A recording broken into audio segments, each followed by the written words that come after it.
Hey, and we're back. This time we're looking at Skadoodle.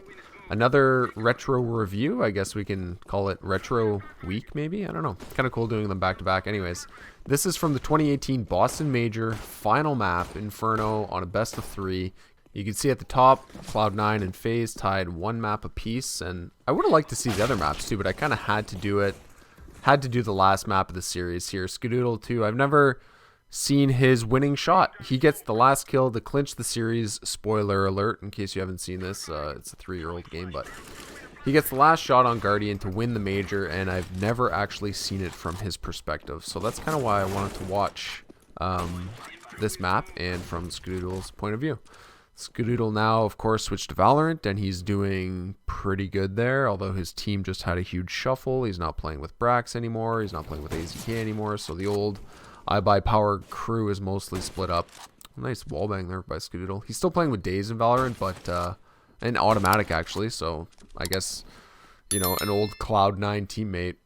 Everybody kind of talks about how good of a game Stewie has on Inferno, just because he has that really iconic B-side hold or with the op in overtime and stuff like that, but really it was Tarek that popped off. He finished with 38 kills, by far the most on the map, or by far the most in the game. And but Skadoodle has a really good game as well. Of course, this was at the tail end of Skadoodle's career, and strangely, the band would break up after this. Pretty much right after the major, they would start losing players. They lost Stewie. There was mismatched levels of motivation. You'd see Skadoodle kind of got a little out of position there by checking his flank. He kind of had to check his flank, but FaZe doesn't have a kit here, so they really didn't have that good of a chance at the defuse. Olaf knew he couldn't lock it for 10 seconds, right? So Skadoodle wins the clutch anyways. But yeah, they won a major, and then very shortly thereafter, they break up because Skadoodle wasn't as motivated as probably Stewie and Automatic and Tarek maybe. Rush really wasn't in the news very much about it. And so Stewie went to SK to play with Fallen, and that went absolutely terribly for him. He tried to get Automatic to join over him, but Automatic declined. He stayed with Cloud9. So instead, Tarek went over to play with SK with Stewie, and that went bad as well with Tarek. So now both of those guys have gone on to different teams. Tarek on to EG and Stewie on to Team Liquid, and they've had good careers, while SK kind of floundered. You can see Skadoodle's opping T-side on Inferno, which is a notoriously difficult map to op T-side on. And you can see when he took that site there, you can see why. It's like you're just stuck in a position where you have to look at so many angles. You can't just hold a spot and then expect a CT to come out and peek you. And the crossfire from pit and site and graveyard is so strong. Like, look at this when he takes the op. You can see how weird. He's got a wall bank to try and kill some guy. He knows if he goes past the wagon there, like, he's gonna get shot from pit, right? So it's just a terrible position for an opera to be in. I wonder if maybe he should have went archway and then put another guy with an AK coming up on the wagon side or truck side. Maybe that would have worked better. Like, this whole game was just a shit show. Right off the bat, you can see it wasn't going anywhere. And oh yeah, for this I wanted to point out, so Automatic saves the AK to go into the next round, but the next round they're fully saving all Glocks. You can see their money is totally fucked here. Automatic has the one gun, and then everybody else is going no armor, just Glocks, pretty much not buying anything. I think one of them picks up a P250. But then for the next round, they all die that round, obviously. Automatic is still mega poor, can't buy anything. His teammates, like Skadoodle's ready to op. His teammates are full buy, full nades, ready to have a full gun round here. And Automatic is stuck with a CZ and full nades. Like, he needs the full nades on Inferno. He can't just go he can't go full armor and then like an SMG or something. He needs full nades, so that's why he has to go CZ. This is a different round, actually. I wanted to point this one out too, because this is like when I talk about your crosshair getting stuck kind of in no man's land. This is kind of what I mean. Like, when you see Skadoodle come up here, they're clearing angles. They get a pop flash from Stewie here, so it's a decent take. He throws the smoke on the molly. You can see he blinds Nico with the pop flash, and then you have to expect that he's going to be falling back behind the sandbags, right? Because every team is fighting for banana control, especially on the defense, And this is what I mean. Skadoodle comes up. He's not really looking at anything. He very haphazardly clears the sandbag. And his crosshair just gets stuck in no man's land where he's not really ready to take a fight anywhere. You know, he thought he was going to swing and peek into sight, but he hadn't cleared sandbags yet. It just, it seemed like a really sloppy moment. And Skadoodle is normally Mr. Responsible and plays very structured and doesn't make these types of mistakes. So that's kind of why I thought maybe I should point this out. Right here, I just wanted to show FaZe absolutely stomps Cloud9 at A several times in this half. So they go with the 3-man stack at B, and yes, a 3-man stack at B at the start of the round is super common. So they could just be doing it because of that, but it could also be a read. Like a few of the rounds when Cloud9 tries to take A, they really do get absolutely rejected. And FaZe kept 3 at B for quite a long time there, for like 20-25 seconds. Normally you only do it just to keep banana control, and then if you don't sense anything or you don't feel anything, you fall back. Skadoodle was actually really good at KZ maps on 1.6, and he makes a nice little KZ jump there. He's also probably a very good KZ player in CSGO, like jump map servers and stuff like that. His movement is really top notch, and it always has been. He's just been sick. Whenever he moves around the map, he's always disgusting. And they know a guy's in pit here, I think. Well, he threw the volley, but he just didn't know that Olaf was that close. And when I mentioned that Skadoodle's always Mr. Careful, this was a really good example of that. You're going to see he's checking above the smoke for the boost, like very careful. Like what could possibly happen to me in this position? Okay, I have banana covered. I'm responsible for covering mid. They're probably not going to walk through it, so let's see if they boost over it. They may have even seen FaZe do that in a demo or something. And it's not really as common anymore to see stuff like that. Maybe it just fell out of the meta, but in 2018 back then, it was a little bit more common to do that drive, right? Like you wouldn't flash or anything because that would give it away. You would just do it straight dry. And again, he's going to just watch his teammates back here. They're like, okay, or he says to himself, all right, we got arch control, well, sort of arch control, and they have like wagon side control a little bit and apps control, so it's his job to watch their back. So he'll throw his smoke, go up with his teammates a little bit. All right, now it's time to turn around, watch our back.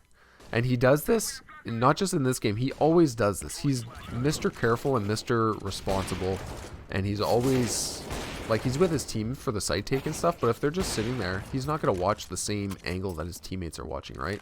And Guardian really fucked the pooch here. Like, he had a very hard time getting engaged there. Guardian probably could have helped his team out quite a bit there, but I think he was watching towards the arch side and then didn't, like, he had himself in a bad position was the problem, right? He was in a position where he was playing a 50-50. It was a coin flip on which direction to look for him.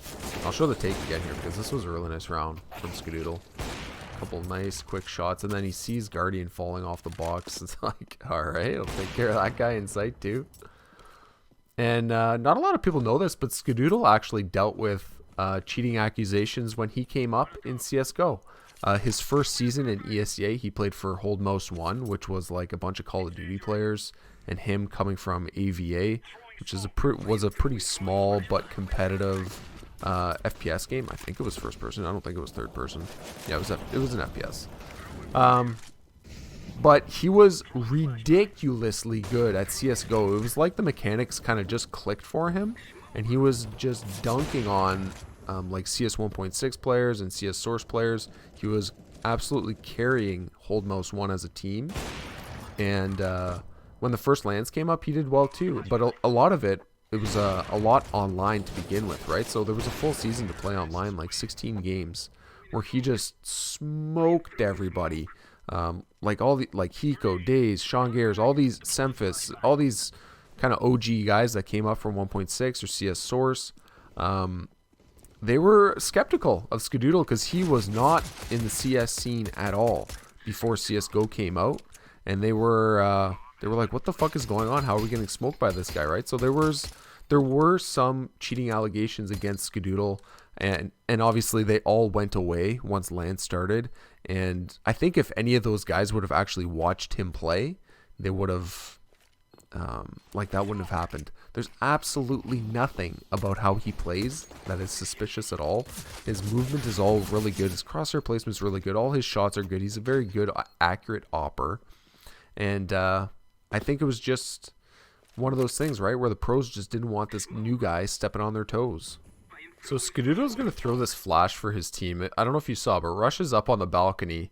And with the arch trap coming, Rush does really good just to get one there, even though they're kind of a half buy. But I would have liked it if Skadoodle actually stayed here at this box just to bite off a little bit of that angle to help Rush out. Like Skadoodle threw that flash to flash them at arch, and then he just bailed into the site, and Rush was left out to dry on the balcony with no support whatsoever. I mentioned earlier that Skadoodle is kind of like a careful and trustworthy player, you know, but he gets caught a few times, I would say in bad positions throughout this game. Maybe it was because it was the finals there, like running in, holding W, running into a headshot like that. And this one as well, he's really, usually you're only trying to hold mid like this when there's light pressure, or if you have another teammate helping you so they don't come out of boiler there. But he was alone trying to hold mid and boiler there, taking, like, maybe biting off a little bit more than he could chew, you know? And I just feel like that's not typical of his playstyle, you know? You can see it's a super tight game. And this whole game, like, all these rounds down the stretch, they come to these super tight clutch type situations, all post plants and retakes and stuff like that. There's just so many good rounds that round out the game here at the end. Like, they just run out of time on this, but they get all the kills, so they reset phase. And the caster, like the casting for it was all super hype. It was Bardoff and DDK doing the casting. They did a fantastic job on it. And honestly, probably entertainment wise, this must be the best map ever played, in my opinion. Maybe I'm biased because obviously I'm an NA fanboy and they came out and they had to come from behind victory to win the major, but this game was just unreal. It finished off the major, it capped off the major, and their storyline really well. This was another bad spot where Skadoodle gets caught out of position. Like, playing in the smoke with the op, it's like, yeah, it's cute, you know, but your gun barrel was probably sticking out, and, like, it's just not a spot that I would be used to seeing him get himself into. He didn't really have to hold that smoke. He could have just fallen back a little bit to CT spawn. This is another retake here. Like I said, just coming down the stretch, there were so many rounds like this where, like, Cloud9 had their back up against the wall. They got to come in for a retake on B, which is not a super easy site to retake usually, depending on what you have for nades. And Skadoodle just throws the Hail Mary smoke, jumps on the defuse and just locks it, and trusts his teammates that they'll defend him while he defuses it. And you can see that he has a smoke to the right of him. It was just a really shitty smoke thrown by FaZe, so he takes advantage of the gap. And he sees somebody cross into CT spawn, and I was curious if he called that out, because Kerrigan, the guy that crossed into CT, just absolutely rolls past automatic there. So I'm like, let me go into the demo and see. I wanted to see automatic's point of view of it, so I grabbed it. So you can see automatic starting to float towards A because they could feel the pressure from the nades. And he goes right back to where they buy guns, like dead CT spawn sort of thing. And you're going to see as soon as Skadoodle sees Kerrigan, automatic's going to, like right there, where he flips back to Archway. So he did get the call, but he still chose to run the whole way. I'm going to let Stewie narrate this round too. Look how passive we were playing. Like, this entire CTF, like, we played so passive. But it's hard to say, like, the game's different now, but at least we were holding it down. I was like, Tim go, Tim go, Tim go, only one. But automatic's going towards A, nothing else is going on. He's got to go back, Stewie's on his own, but look at the time! Look at the time, there's 7 seconds to plant the bomb! They're trying to build pyramids, but there's no more play! Stewie's Let's go! We're going to overtime! God damn. Dude, when I took off my headset here, you can't believe it. When you take off your headset, like, after this game, or after this round, it's just like, I did not believe what I was hearing. Stewie actually does a full, you know, kind of watch party on this game on his YouTube page if you want to check it out. It's pretty cool. Like, he gives insight and he gives yeah, insight into like all the calls that were made, and you could see you know, the team reacting, and he's like, oh yeah, it's because we made this call here and this call there, sort of thing. Skadoodle getting real aggressive with the op there on Nico, but the timer was almost up, so like they couldn't have lost that round. But yeah, his watch of it, or his like review of the game, was really cool, because you get to hear like their thoughts after this round and what they thought. You know, he talks about his clutch that he lost. Actually, I'll show that in a little bit. And you know, he lost a clutch to Kerrigan, and he was just like fucking fuming, right? So this was a super nice round. A really nice shot by Skadoodle at the end there. You can see he got flashed off, so he comes back and he retakes the angle, but just he doesn't wide swing as far on it. He takes like a sharper angle, just steps on the box for a split second there, and he like, I definitely would have shot right between those guys, but Skadoodle picks the one target, hits the one guy. But that's like the classic, you see two guys and you shoot right between them both, and I'm so bad for that. I do that all the time. But Skadoodle, obviously much better than I am, picks out the one guy and gets the kill, and has a 3K on that round. Really nice round. You can see he's really aggressive at the arch here too. Like, still, he doesn't get spammed through it or anything, but like, he was ready to take another fight there if the smoke didn't come in. The shot that he takes here towards CT spawn, I always find those really missable, because it's kind of a weird angle that you don't peek out very often. Like, how often do you see a guy running full sprint through CT spawn? And he kind of had a quick turn to do it. I just feel like when you're opping, you know, the angles that you shoulder peek and you peek out to most often, you're always ready to go for them. But like, peeking towards CT spawn and you see a guy full sprinting, it's like, it's a weird shot and it's easy to miss. Skadoodle is sprinting after he plants here, and that's actually what gets him spammed through the smoke. You can see he's full sprint. Nico hears him, just starts shooting through it. But hey, Stewie, do you remember what was going on this round? Dude, I remember exactly what was going on this round. We caught to do like a split after we throw like the B split smoke, like A split, and we were creeping up behind the smoke. And I heard like two guys started rotating. I was like, bro, they're rotating. Two of them. And I thought there was only like two here, like left. Like, Olaf should have killed us in the site here. So I heard this guy rotating, and then you can see me like, yo, they're rotating, there's two here. What is going on here? They're going back towards the A site, but still, Olaf Meister is the man who can. Boom! Guardian sprayed down, but they're not ready for Olaf Meister. They have to take him out, and there's the frag. It's 2-on-2.